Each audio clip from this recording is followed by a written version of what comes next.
It's tough enough getting a good job with a top company these days, but in Silicon Valley, a lot of high-tech workers are finding out just how tough it really could be. As Josh Lipton reports, there are allegations of secret agreements to not poach employees of large tech companies. It all started with Apple and Google entering into an alleged secret agreement promising not to poach each other's employees.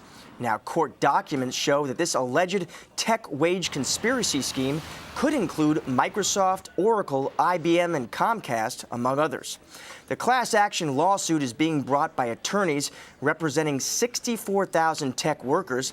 A lawyer close to the case says they are seeking $9 billion in damages. They say there was a behind-the-scenes agreement to limit worker mobility and compensation.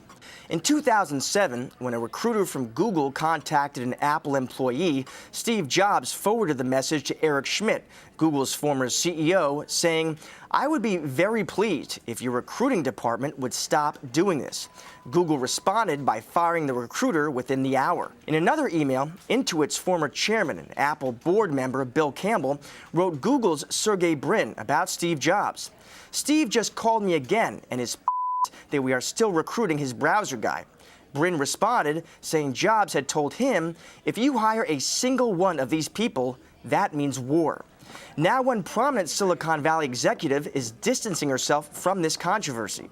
Sheryl Sandberg, Facebook's chief operating officer, filed a declaration with the court on Friday of last week that pins the scheme specifically on two Google executives. Sandberg says she was contacted by the Google executives who, quote, expressed concern about what was described as the perceived rate at which Facebook could hire employees from Google. Sandberg refused to cooperate with Google's offer for a non-poaching agreement in a clear rebuke to its rival. So what happens next? This coming Thursday, the legal fight between plaintiffs representing the tech workers affected by the potential scheme and attorneys representing the companies involved head to court. Jury selection starts on May 27th. As for the tech companies, they say they have done nothing wrong. Apple points out that between 2005 and 2009, hiring of tech workers at their company jumped 50%, and wages rose as well. No signs of a conspiracy there, Apple says. One legal expert says the parties may settle out of court. Another expects a fight to the end.